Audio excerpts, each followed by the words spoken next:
इंग्रजी जर तुम्हाला विषय म्हणून शिकायचं असेल तर ते स्पोकन इंग्लिश, पण जर इंग्रजी तुम्हाला भाषा म्हणून शिकायची तर ते इंग्लिश कम्युनिकेशन. इंग्रजी हा संवाद आहे आणि इंग्लिश कम्युनिकेशन आतापर्यंत आपल्याला काय सांगण्यात आलंय की इंग्लिश बोलण्यासाठी ग्रॅमर आले पाहिजे. No, it is not that.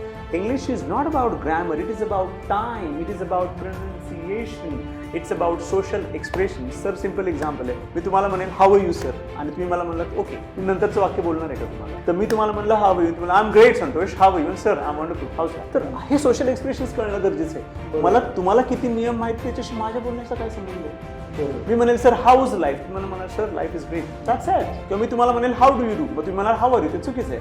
How do you do is how do you do. म्हणजे या छोट्या छोट्या गोष्टीचे सोशल एक्सप्रेशन्स.